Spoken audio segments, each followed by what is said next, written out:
హాస్పిటల్లో ఇప్పటికీ చావు బతుకులో ఉన్నాడు. దాని మీద అసెంబ్లీలో సమాధానం చెప్పే పరిస్థితి అయినది, సమాధానం ఇచ్చాడు. దానికి మరి ఆల్రెడీ బెయిల్ మీద ఉన్నటువంటి అల్లు అర్జున్ ఎందుకు ప్రెస్ కాన్ఫరెన్స్ పెట్టిండని అడుగుతున్నా. నేను పెట్టవలసిన అవసరం ఏమి ఏర్పడింది? నువ్వు ఆల్రెడీ బెయిల్ మీద ఉన్న వ్యక్తి అసెంబ్లీలో మాట్లాడింది ముఖ్యంగా ఒక ఆడపడుచు చనిపోయింది, ఇంత పెద్ద అన్యాయం జరిగిపోయింది, కొడుకు హాస్పిటల్ ఉన్న ఆవేదనతో పోలీసులు ఇచ్చిన రిపోర్ట్ ప్రకారంగా నువ్వు చేసిన ఏదైతే పర్మిషన్ లేకుండా నువ్వు రావడం ఇవన్నీ జరిగినాయి. నా ఉద్దేశంలో మరి పొలిటికల్ పార్టీస్ వాళ్ళు ఎంతసేపటికి ఇదో కక్ష అంటుడు, కక్ష సాధించే కాంగ్రెస్ పార్టీ కాదు, మాది సెక్యులర్ పార్టీ. ఇవాళ ఎవరైతే ఆర్ఎస్ఎస్ నుంచి కిషన్ రెడ్డి గారు అంటున్న పరిస్థితులు బాగలేవు అంటున్నాడు. మరి మణిపూర్లో ఏమైతుందిరా బాబు? సంవత్సరం పొడుగా ఇప్పటికి 90 మంది చనిపోయిండ్రు. ఆడ లా అండ్ ఆర్డరే లేదు. ఈడ లా అండ్ ఆర్డర్ ఉన్నది. అన్ని విధాల ఫిలిం ఇండస్ట్రీకి ఎంకరేజ్ చేస్తున్నాడు రేవంత్ రెడ్డి. అంతేకాకుండా సినిమా టికెట్లు పెంచుకోవడానికి, రేటు పెంచుకోవడానికి కూడా నీకు అవకాశం ఇచ్చారు. కనుక వీళ్ళు కొందరు, అది బీఆర్ఎస్ కావచ్చు, బీజేపీ కావచ్చు, పొలిటికల్ అడ్వాంటేజ్ తీసుకోవాలని వాళ్ళ ఆలోచన. నేను అల్లు అర్జున్కు నిజంగానే నీకు ఆలోచన ఉంటే ఆ పిల్లగాడు తేజ కిమ్స్ హాస్పిటల్లో సీరియస్గా ఉన్నాడు. మృత్యుంజయ యాగం చేయిరా బాబు, నీ ఇంట్లో ఆయన బాగుపడాలని మృత్యుంజయ యాగం చేయి. అదేవిధంగా నీకు ఆలోచన ఉంటే వాళ్ళ కుటుంబానికి ఏ విధంగా సాయం చేయాలని ఆలోచన చేయి. అంతేగాని నీకు ఎవరు అడ్వైజ్ ఇస్తున్నారో నాకు తెలియదు, కానీ అప్పుడే ఆంధ్ర నుంచి ఆఫర్స్ వస్తున్నాయి, మా దగ్గర రండి, మేము సినిమా ఇండస్ట్రీస్కు అవకాశం ఇస్తాం, అన్ని విధాల సదుపాయం అని చెప్తున్నారు. ఇది ఏమిటి డ్రామా నాకు అర్థం కాదు. తెలంగాణలో ఎవరు తెచ్చిండ్రు ఈ తీసుకురావడానికి? డాక్టర్ మర్రి చెన్నారెడ్డి మద్రాసు నుంచి ఆనాడు నాగేశ్వరరావును మొదలు పిలిచి ఆ తర్వాత ఎన్టీ రామారావు అందరూ వస్తే ఇక్కడ ఫిలిం ఇండస్ట్రీకి మంచి కోట్లు ఉన్నటువంటి ఏరియా, భూమి ధర ఉన్నటువంటి ఏరియాకు తక్కువ ధరలో మీకు ఇచ్చినా లేదా? ఈడ ఫిలిం ఇండస్ట్రీ పెట్టిండ్రు, ఇండ్లు కట్టుకున్నారు, అదేవిధంగా స్టూడియోలు కట్టుకున్నారు. కానీ ముఖ్యంగా అల్లు అర్జున్కు మేమేం తప్పు చేయలే, ఆనాడు జరగలే. సంజయ్ దత్కు ఆనాడు AK-47 దొరికిందని సంజయ్, ఇది మన ఫిల్మ్ యాక్టర్ సునీల్ దత్ కొడుకు, ఆయన కూడా పార్లమెంట్ మెంబరు, ఆయన కాంగ్రెస్లో ఉన్న కేసు అయిందా లేదా? అదేవిధంగా పోలీసు ఇచ్చిన లెక్క ప్రకారంగా, లా ప్రకారంగా కేసు పెట్టారు. అందులో నీకు బెయిల్ కూడా దొరికింది. బెయిల్ దొరికినోడు ప్రెస్ కాన్ఫరెన్స్ చదువు, ఎవరిచ్చింది నీకు ఈ ఐడియా? ఇప్పటికన్నా నీ ఆలోచనలో మార్పు రాని, మృత్యుంజయ యాగం చేయి. పోయి ఏది మన భువనగిరి దగ్గర ఏదైతే గుడి కట్టినరో తిరుపతిది, ఆడ పోయి ఉండిలో డబ్బులు వేయి. లాభాలు వచ్చినాయి కదరా బాబు, ఆ లాభంలోనే కొంత భాగం మృత్యుంజయ యాగం చేయి. దేవుడు అన్నాడు, అరే పాపం వాడు బతకగలుగుతాడు. అంతకాకుండా ఒక్కొక్కడు పోతున్నాడు, రోజు ఒక స్టేట్మెంట్లు ఇవ్వడం, కాంగ్రెస్ పార్టీని బద్నాం చేయడం.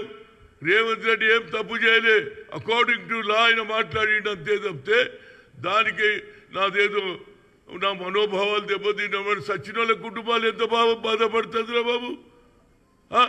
ఒక పక్క తల్లి చనిపోయే, కొడుకు ఏమో ఉండే, వాళ్ళ నాన్నమ్మ ఏడుస్తుండే, నేను పోయి చూసి వచ్చిన. కానీ నేను పొలిటికల్ స్టేట్మెంట్ ఇవ్వలే, ఎందుకంటే అక్కడ పరిస్థితి బాగలేదు. ఆ పిల్లవాడు ఏ విధంగా బాగుపడాలి, ఏ విధంగా మంచి ఆరోగ్యంగా రావాలని నేను దేవుని కోరుకొని వస్తే వీళ్ళు వచ్చి రోజు ఒక స్టేట్మెంట్, చనిపోయినప్పుడు పేరాలు వేసినట్టు, పేరాలు ఏరుకున్నట్టు. వీళ్ళు రాజకీయంగా, అది బీఆర్ఎస్ కావచ్చు, బీజేపీ కావచ్చు, మీరు లా అండ్ ఆర్డర్ గురించి మాట్లాడేది. ఇంకో పక్క అంబేద్కర్కు అవమానం చేస్తారు. సాక్షాత్ ఎవరు? అమిత్ షా, హిందుస్థాన్ కా హోమ్ మినిస్టర్, రాజ్యాంగం రాసినానికి కూడా అవమానం చేస్తారు. దాని మీద మీరు కాన్సన్ట్రేట్ చేయండి బాబు. తప్పనిసరిగా ఆ పిల్లాడు తేజ బాగుండాలని భగవంతుని కోరుతున్నా. భువనగిరి దగ్గర వెంకటేశ్వర స్వామి గుడి కట్టిండ్రు. నీవు వచ్చినటువంటి పుష్ప సినిమాలో వచ్చినటువంటి డబ్బులు తీసుకుపోయి ఉండీలో వేయి, అదేవిధంగా వాళ్ళ కుటుంబానికి సాయం చేయి తప్పితే వీళ్ళ మాటలు నమ్మకరా బాబు. వీళ్ళు కేవలం ఏ విధంగా కాంగ్రెస్ను రేవంత్ రెడ్డిని బద్నాం చేయడానికే వీళ్ళ ప్రయత్నం జరుగుతుంది. అదేవిధంగా అల్లు అరవింద్ గారు కూడా పొలిటికల్గా ఆయన పార్టీ నడిపించిండు. ఆయన నన్ను ఆలోచన చేయరా బాబు. వీళ్ళ మాటలు నమ్మకు. మేమేం వ్యతిరేకం చేయలే. మీకు సినిమా టికెట్లు పెంచినాం, మీకు అందించినాం. కానీ మీరు రావద్దన్నారు. ఏదైతే అక్కడికి రావద్దన్నా నువ్వు వచ్చినావు, నీకు పర్మిషన్ లేదని వాళ్ళు అంటున్నారు.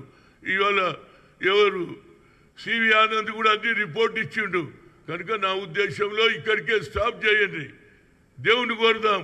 ఆయన కూడా మృత్యుంజయ యాగం చేస్తే దేవుడన్నా ఆ పిల్లాన్ని ఎవరు తేజను బతికిస్తే బాగుంటుంది అనేది నా ఆలోచన. ఏదైనా law will take their own course. ఈ పొలిటికల్ డ్రామాలు బంద్ చేయండిరా బాబు. అంబేద్కర్కి అవమానం చేసి ఇవాళ మీరు మాట్లాడుతున్నారు. మణిపూర్లో లాస్ట్ 1 ఇయర్ నుంచి 90 మంది చనిపోయినరు. ఆడ ల్యాండ్ ఆర్డర్ కనిపిస్తలేదు. ఈడ ఒక్క అక్క రేవంత్ చనిపోగానే ముఖ్యమంత్రి ఇంత సీరియస్ తీసుకున్నాడు. ఎందుకంటే ఎవరు చనిపోవద్దు, లా అండ్ ఆర్డర్ ఫెయిల్ కావద్దు అని మేము చూస్తుంటే లా అండ్ ఆర్డర్ పోయిందట, కక్ష సాధింపట, సినిమా ఇండస్ట్రీ ఆంధ్రకు పోతుందట. ఏందిరా బాబు ఇది? నాకు అర్థం కాదు. ఇప్పటికన్నా వాళ్ళ నాయన పోయిండు, ఎవరు అల్లు అరవింద్ పోయిండు, ఆయన కూడా మాట్లాడి వచ్చిండు. కనుక నువ్వు ఈ పొలిటికల్గా ఎవడో ఎక్కిస్తే ప్రెస్ కాన్ఫరెన్సులు పెట్టి అనవసరంగా మీ కుటుంబానికి సినిమా ఇండస్ట్రీకి అన్యాయం చేయకు. మేము తప్పనిసరిగా సినిమా ఇండస్ట్రీకి అన్ని విధాల సౌకర్యాలు ఇచ్చినాం, ఇండ్లు ఇచ్చినాం, అన్ని విధాల సౌకర్యం చేసినాం. గతంలో కూడా సంజయ్ దత్తుకు జరిగినటువంటి ఇష్యూలో సునీల్ దత్ కూడా ఒప్పుకున్నాడు. లా ప్రకారంగా చేస్తాం. ఇలాంటి భాషకి ఆపేయండి. మనం అందరం కోరేది తేజ దేవుడా వెంకటేశ్వర స్వామి నరసింహస్వామి బాగు చేయమని కోరుతున్నాను. అంతే. ఇక మేము చెప్పేది ఏం లేదు మీకు. ఎందుకంటే మీరు పొలిటికల్గా ఏ విధంగానైనా కాంగ్రెస్ను అబాస్పాలు చేయాలి. రేవంత్ రెడ్డి ఆయన అసెంబ్లీలో ఆయన being a home minister has given answer. ఆయన డ్యూటీ అది. చనిపోతే ఎవరి గురించి మాట్లాడాలి? చనిపోయిన వాళ్ళకు అన్యాయం జరిగింది అనాలా లేదా? అకార్డింగ్ టు ది పోలీస్ ఇచ్చిన రిపోర్ట్ ప్రకారంగానే ఆయన మాట్లాడిండు. దానికి రోజు ఒకటి పోవడం, రోజు ఒక స్టేట్మెంట్ ఇవ్వడం అయిపోయింది. ఇక అయిపోయింది. ఏమైపోయిందిరా బాబు? అరే పిల్లగా జీవితం బాగుండాలని కోరుకోండి. ఆ తర్వాత ఎట్లా చేయాలనేది కోర్టులో ఏది డిసిజన్ చేస్తుంది. కానీ అల్లు అర్జున్ తప్పనిసరిగా వచ్చిన లాభంలో వాళ్ళ కుటుంబానికి కూడా సాయం చేయాలి. మృత్యుంజయ యాగం చేస్తే తప్పనిసరిగా ఆ పిల్లవాడు మేలుకోవాలని. తల్లి పోయింది, కొడుకు ఒక బిడ్డ ఉన్నదట, ఆ చెల్లెల్ని ఎవరు చూడాలి? కనుక నా ఉద్దేశంలో ఇలాంటి పొలిటికల్ గేమ్లు బంద్ చేయండి. సచ్చినోడు సచ్చిండు, మీరు రాజకీయం చేయడం ఇది మంచి పద్ధతి కాదని ఒక సీనియర్ నాయకుడిగా నేను కోరుతున్నా. భగవంతుడు తేజను బాగు చేయాలని కోరుతున్నా. Thank you.